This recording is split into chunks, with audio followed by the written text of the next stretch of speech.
15 तारीख से गुप्त नवरात्रे प्रारंभ हो जाएंगे। जब नवरात्रे प्रारंभ हो, गुप्त नवरात्रे प्रारंभ हो, गुप्त नवरात्रे का मतलब होता है कि गोपनीय रूप से शिव की और शक्ति की आराधना करना। गोपनीय रूप से शिव और शक्ति की आराधना करना, एकांत में बैठकर,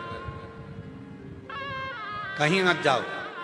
तुम्हारा मन करे गुप्त नवरात्रे में 24 घंटे में से अगर 5 मिनट निकाल लो और 5 मिनट बैठकर कुछ मत करो, अपने हाथ में भी अगर एक गुप्त रुपया, कोई सिक्का, 1, 2, 5, 10 जो भी सिक्का तुम्हारे पास में हो, चांदी का हो या 1 रुपया का हो या सोने का हो या हीरे का हो, जो भी हो तुम्हारी मर्जी, या अपना ये रुपया जो आप लोग आरती में चढ़ाती हो, कोई सा भी 1 रुपया अपने हाथ में रखकर बेलपत्र के साथ अगर प्रतिदिन शिव के मंत्र का जाप करती हो और माँ आदिशक्ति के नाम का एक दीपक शिव के मंदिर में अगर लगा देती हो, या देवी के मंदिर में शिव के नाम का दीपक लगा देती हो, और वो रुपया, वो बेलपत्र 9 दिन तक अपने हाथ में रोज रखना है। 5 मिनट रखो, 2 मिनट रखो, और उस रुपए और बेलपत्र को अपने पास रखो। 9वां दिन पूर्ण हो, बेलपत्र शिव को समर्पित कर दो और वो रुपया शिव जी को स्पर्श कराकर वापिस अपने हाथ में लेकर अपनी अलमारी में या तिजोरी में रखो। वो गोपनीय गुप्त नवरात्रे आपके जीवन में ऐसी संपदा देता है कि जीवन में वैभव की कमी नहीं। शिव और शक्ति, इन दोनों की साधना, उन दोनों की साधना। गुप्त नवरात्रे ये नहीं कर सकते तो थोड़े से अनार का रस या अनार के दाने, थोड़े से 2-4 दाने प्रतिदिन अनार के दाने 2-4 अपनी माता रानी के, शिव के स्मरण में, अपना घर का जो मंदिर हो जिसमें भगवान बैठे हों, तुम्हारे घर के मंदिर में जो भी भगवान बैठे हैं, अगर 9 दिन तक लगातार अनार के 2-4 दाने का भी आप रोज माता रानी को अगर भोग लगाती हो, और उस अनार के दाने का या शिव को भोग लगाते हो, उस अनार के दाने का घर के जितने सदस्य हैं, 1-1 दाना अनार का सब खा लें। शरीर में रोग कैसा भी हो, वो रोग समाप्त होकर ही रहता है। गुप्त नवरात्रे शिव और शक्ति की आराधना के होते। शिव और शक्ति नवरात्रे में जितनी शंकर की आराधना कर सकते हो उतनी करो। शंकर की आराधना करने से नवरात्रे में शक्ति का बल बढ़ता।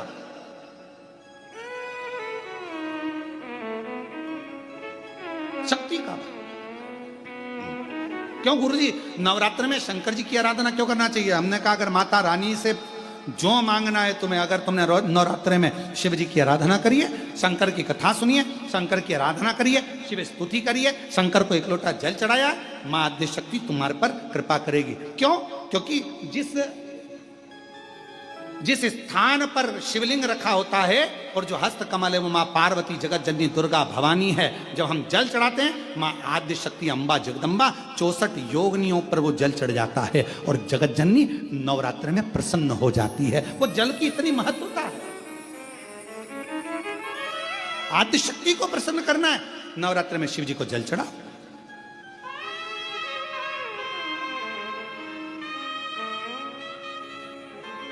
कोई बेटा बेटी है, कोई एग्जाम दे रहे हैं, कंपटीशन एग्जाम में बैठ रहे हैं, सर्विस के लिए जा रहे हैं, नौकरी के लिए जा रहे हैं, नौकरी नहीं लग रही है, हम कहेंगे लाल पुष्प की पत्तियों को प्रत्येक किसी भी नवरात्रि के अंतर्गत 9 दिन का तुम नियम बना लो। जैसे कई माताओं का नियम रहता है, मेरा व्रत है, मैं दूध पर 1 गिलास दूध पर व्रत करूंगी, मैं नंगे पैर चलूंगी, मैं ये व्रत करूंगी, मैं वो व्रत करूंगी। मैं बेटा बेटियों से कहूंगा, नवयुवक बच्चों से कहूंगा, अगर आप कंपटीशन एग्जाम में बैठ रहे हो, अपनी पूरी मेहनत करो, पूरा परिश्रम करो, रात दिन एक करो और लगे रहो, और 9 दिन तक नवरात्रि में 9 लाल फूल की 9 पंखड़ियां या 9 कोई भी चावल लाल कलर में कर कुंकू में कर अगर माँ जगत जननी के मंदिर में नहीं जा सकते, माँ भीड़ रहे, तो शिवलिंग की जो जलाधारी है जहां पानी गोल घूमता है, इस जलाधारी पर कहीं पर भी नवरात्रे में 9 दिन तक या तो लाल फूल की पंखड़ी 9 या 9 चावल के दाने लाल कलर कर कुंकू में, लाल चंदन में उस स्थान पर चढ़ाना प्रारंभ करो। 9 दिन के बाद तुम्हें 15 दिन और निकलेंगे, उसके बाद तुम्हें खुद लगेगा कि तुम्हारी जॉब, तुम्हारी नौकरी तुम्हारा बाबा ने लगाया है। शक्ति का बल, परिश्रम जरूर करना, मेहनत जरूर करना, रात दिन पढ़ाई एक साथ करना और अपने परिश्रम को नहीं छोड़ना। मेहनत जरूर करो पर साथ में ये प्रयोग भी करो नवरात्रि का। देखो शिव और शक्ति का बल तुम्हें प्रसन्नता देता है कि नहीं देता। शिव शक्ति का बल हमें प्रसन्नता देता है कि नहीं देता।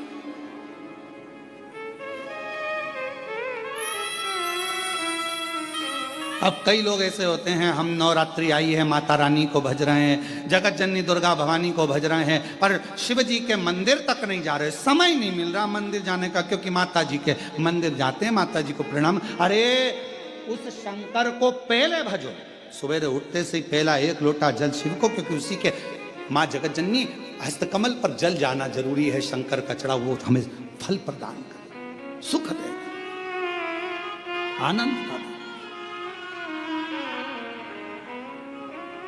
और महादेव नमन चरणों में स्वीकार कीजिए, सबका किया है मेरा भी उद्धार कीजिए, उद्धार कीजिए। हे त्रिपुंडधारी, हे त्रिशूलधारी, हे त्रिपुंडधारी, आप भजो। और नवरात्रे में भी देवी की आराधना का एक स्मरण का सुख है महाराज। ज्योत का विधान है, नवरात्रे में देवी की ज्योत लगती है, अखंड ज्योति लगती है, जवारे बुआए जाते हैं, कलश लगता है। ज्योत का भी विधान है, जिसके यहां दिया अखंड जलाया जाता है, अगर वो दिए की लो, दिए की बाती अगर दक्षिण दिशा की होती है तो उसके घर में साल भर में एक घात जरूर होती है।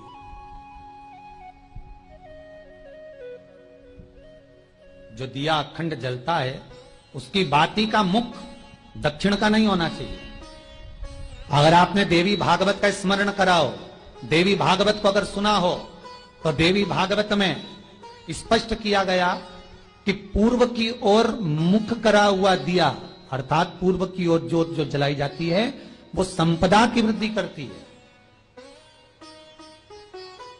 पश्चिम की ओर मुख कर कर जो ज्योत लगाई जाती है महाराज, वो वैभव को देती है।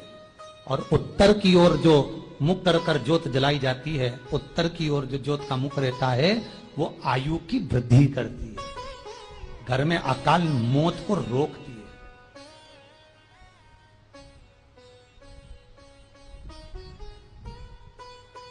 नवरात्रे का जो भाव तत्व है उसको भी अच्छे से समझ लेना। दक्षिण की ओर ज्योत ना लगाएं, अगर आपको लगाना है पूरब की लगाएं, पश्चिम की लगाएं या उत्तर की लगाएं।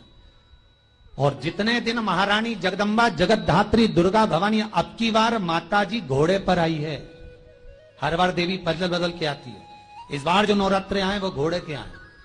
तो घोड़े पर जो देवी जी आती है वो समृद्धि को देने वाली आती है, लक्ष्मी की वृद्धि करने वाली आती है। जैसी घोड़े की रफ्तार होती है उस रफ्तार से लक्ष्मी घर में आती है। तो ये मत सोचना कि कोरोना महामारी ने हमको नीचे गिरा दिया या कोरोना महामारी ने रोक दिया, कमाई के स्रोत रोक दिया, धन रोक दिया, चिंता मत करना। मेरी मां जगत जननी दुर्गा भवानी अब की बार घोड़े पर आई है, साल भर में इतना धन दे देगी कि आपने पीछे के 4 साल में नहीं कमाया होगा, इतनी मेरी मां भंडार भर देगी। ये घोड़े पर आई है, कोई साधारण नहीं हो सकता। देवी भागवत में स्पष्ट किया गया, जब जगदम्बा मगर पर आती है उसका भाव अलग है, और जगदम्बा जब हाथी पर आती है उसका भाव अलग है, और जगदम्बा जब घोड़े पर आती है तो जगत को समृद्धिवान बना देती है, वैभव में कमी नहीं आती। अभी भले दुनिया के लोग अभी रोते हैं कि पैसा नहीं आ रहा, कोरोना महामारी ने सब तोड़ दिया, रोक दिया, पर चिंता ना करना, मेरी मां अगर घोड़े पर आई है तो उसका सुख आपको जरूर मिलेगा। एक जरासी मिट्टी की दुकान भी अगर आप खोल कर बैठेंगे तो चांदी और सोना के बराबर कमाएंगे, इतना धन देगी वो मां, साधारण नहीं है मेरी माता। तात्विक सुख का आनंद देने वाली, लाभ तत्व प्रदान करने।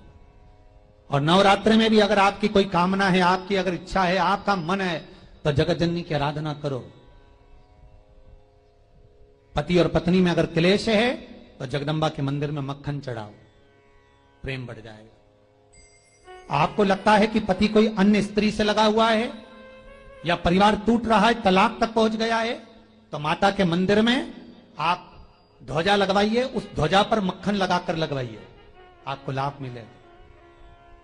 महाराज, यदि आपको लगता है कि बच्चे बहुत ज्यादा अपशब्द बोल रहे हैं, मुंह चला रहे हैं और प्रेम नहीं रख रहे, तो माता के मंदिर में लाल पुष्प, लाल चंदन और लाल चूड़ी मां को समर्पित करिए, प्रेम बढ़ेगा। बच्चा कभी आप जी से कम नहीं बोलेगा, प्रेम की भाषा निकलेगी मुंह से। मां जगतजननी की आराधना, जगदम्बा की उपासना। नवरात्रे में 9 दिन में से कोई एक दिन ऐसा ले लो जिस दिन कन्याओं का भोजन कराओ, साथ में उनको लाल चुनरी ओढ़ाओ या कोई लाल वस्त्र, लाल पूजन की सामग्री उनको दो, सुख मिलेगा, आनंद आएगा। एक बेल वृक्ष भी अगर किसी के यहां है, समझ लो पूरा स्वर्ग, पूरा वैकुंठ, 33 कोटि देवता आपके आंगन में निवास करते हैं। आप क्या सोचना ही नहीं कभी भी, कहे ना। लिंग पुराण को पढ़िएगा कभी, और नर्मदा पुराण का अध्ययन करिएगा, शिव महापुराण को जरा गहनता से पढ़िएगा। बेल वृक्ष की महत्वता को जब आप पढ़ेंगे उसमें वर्णन आता है, जिसके आंगन में 7 बेलपत्र के वृक्ष होते हैं, सोमनाथ उसी के भवन में निवास करते हैं। कहीं 9 बेलपत्र का वृक्ष हो, वहां स्वयं मल्लिकार्जुन का निवास होता है। 11 बेलपत्र के वृक्ष जहां पर लगे हुए होते हैं, मेरा काल अधिपति महाकाल वहीं निवास करता है। 17 बेलपत्र के वृक्ष जहां लगे होते हैं, वहां ओमकारेश्वर स्वयं विराजमान होते हैं। 21 बेलपत्र के वृक्ष जहां लगे होते हैं, वह स्थान केदारनाथ बन जाता है। 31 बेलपत्र के वृक्ष जहां लगे होते हैं, वो स्वयं भीमा शंकर का स्थान बन जाता है। और जहां बेलपत्र की वाटिका होती है, 108 बेलपत्र के वृक्ष लगे होते हैं, वो स्वयं काशी विश्वनाथ का स्थान काशी बन जाता है। वो काशी है। काशी में गंगा ज्ञानवापी, मसान काशी का मणिकर्णिका घाट और काशी का विश्वनाथ। बेलपत्र के वृक्ष जहां आप कुबरेश्वर धाम आते हो तो इस सब चीजों का दर्शन आपको होगा। सामने बेलवाटिका, अंदर जाओगे तो बेलपत्र के वृक्ष, पीछे बटकेश्वर पर जाओगे तो उसके पीछे बेलपत्र के वृक्ष। पूरे कुबरेश्वर धाम में चारों तरफ बेलपत्री के वृक्ष लगे हुए, आप दर्शन करेंगे। कुछ वृक्ष छोटे हैं, कुछ बड़े। जैसे काशी में शमशान लगा हुआ है, वैसे ही वैसे कुबरेश्वर धाम पर पीछे की ओर शमशान बना हुआ। जैसे काशी में ज्ञानवापी है, वैसा कि वैसा ही कुबरेश्वर धाम का जहां कंकर शंकर रखा हुआ है, जिस शिला का आप दर्शन करते हो 2 त्रिशूल लगे हैं, उसी के पास में एक वापी है, कुआं है, उसके ऊपर छत डाल दी गई है। हृदय से जब हम शिव को पुकारें, शिव क्यों, एक बेलपत्री का वृक्ष भी अगर अपने घर के आंगन में है, गमले में है, एक बेलपत्री का वृक्ष भी यदि हमारे यहाँ लगा है, समझ लेना संपूर्ण ब्रह्मांड का अधिपति भगवान शिव, भगवान नारायण और ब्रह्मा 33 कोटि देवता के साथ में हमारे यहाँ पर विराजमान है। हमें कहीं जाने की जरूरत नहीं। स्वयं कभी आप लोगों का मन हुआ करे ना कि मुझे अयोध्या की परिक्रमा करना है, वृंदावन की परिक्रमा करना है, काशी की परिक्रमा करना है, उज्जैनी की परिक्रमा करना है, नर्मदा की परिक्रमा करना है, गंगा की परिक्रमा करना है, सरयू की परिक्रमा करना है। जिस दिन तुम्हारा मन कर जाए कि मुझे परिक्रमा करना है, प्रदोष का दिन देखना, प्रदोष काल का समय देखना और बेलपत्री के वृक्ष के नीचे जाकर 11 परिक्रमा नमः शिवाय कहते हुए, ओम नमः शिवाय कहते हुए, श्री शिवाय नमस्तुभ्यम कहते हुए लगा लेना और वहां की रच को अपने मस्तक पर चढ़ा लेना। सारे तीर्थों की परिक्रमा का फल प्राप्त हो जाए। एक बेलपत्र के वृक्ष की परिक्रमा सारे तीर्थों के परिक्रमा का फल दे देती है। एक बेलपत्र के वृक्ष की परिक्रमा सारे सरोवरों के तीर्थ का परिक्रमा का फल प्रदान कर देती है। वो बेलपत्र का वृक्ष कोई साधारण नहीं होता, जिसके नीचे स्वयं गौरी शंकर निवास करते हैं। स्वयं गौरी शंकर। महाराज, जिस महिला और पुरुष का, किसी व्यक्ति का जब पांव का घुटना डॉक्टर बोल दे कि इसको बदलना पड़ेगा, हड्डी बेकार हो गई है, हड्डी गल गई है, L1 L2 कमर का कोई गुरिया खसक गया है, कोई घुटने में कोई प्रॉब्लम खड़ी हो गई है, पाँव में कोई प्रॉब्लम खड़ी हो गई है और वो पाँव ठीक ही नहीं हो रहा, इंजेक्शन लगवा लिया, दवाई ले ली और डॉक्टर कह रहा है ऑपरेशन कराना ही पड़ेगा। तो डॉक्टर साहब से कहना कि हमको गोलियां दे दो, दवाई दे दो, आप शिव का रूप हो और थोड़ा सा समय लेकर महाराज कुछ समय थोड़ा सा ले, शिव जी की स्तुति थी भगवान शंकर का। एक बेलपत्री, एक कनेर का फूल,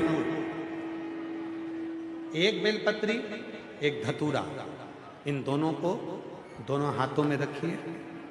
कंबल और धनंजय दोनों का स्मरण करिए, शिव जी के दोनों हस्त कमल का। और भगवान शंकर का जो शिवलिंग है, उस शिवलिंग का जो जल बहता है जलाधारी का, धतूरे वाला बेलपत्र धतूरा अशोक सुंदरी वाली जगह पर रख दीजिए और कनेर का फूल और बेलपत्र जो हस्त कमल है मां पार्वती का, इस ओर वहां रख। दोनों का नाम लेकर कंबल और धनंजय शिव जी का स्मरण करिए।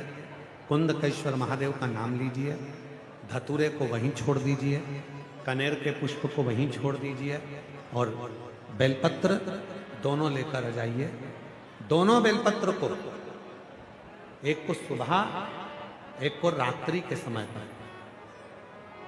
सोने से पहले दोनों बेलपत्र को एक एक कर कर, छोटी छोटी सी बेलपत्र हो तो उसको चबाकर खाने का प्रयास करिए। 5 बार यदि कर लिया तो ये निश्चित है अगली बार आप डॉक्टर को दिखाने जाओगे तो वो कह देगा कि ऑपरेशन की जरूरत नहीं है, घुटने काम करना प्रारंभ। कंबल और धनंजय शिव जी के हाथ के ये वो 2 सर्प हैं। भगवान देवादिदेव महादेव के हाथ के ये 2 सर्प हैं जो हमारे शरीर की अस्थियों को, हड्डियों को, हमारे शरीर की जितनी भी अस्थियां हैं उनको प्रखर कर देते हैं, उनको प्रबल कर देते हैं, उनको बलवित कर देते हैं।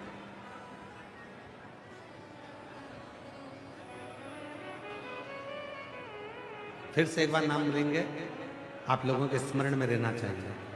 क्या नाम है दोनों का? पहले का कंबल, कंबल और दूसरे का। अब कल से आज तक में आपको 5 सर्पों के नाम स्मरण करा दिए हैं। कानों में कौन कौन है? पद्म, पिंगल। कमर पर कौन है? नील। हाथों में कौन है? कंबल, धनंजय।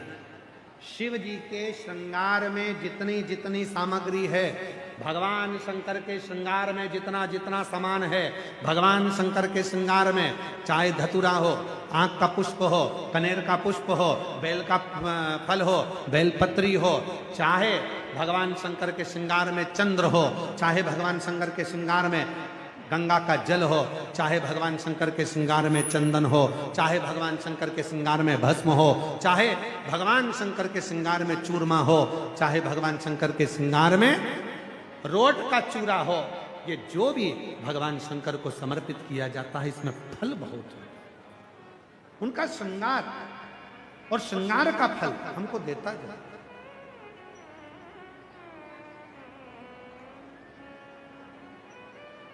ये छूटता नहीं है, इसका फल जरूर मिलता है।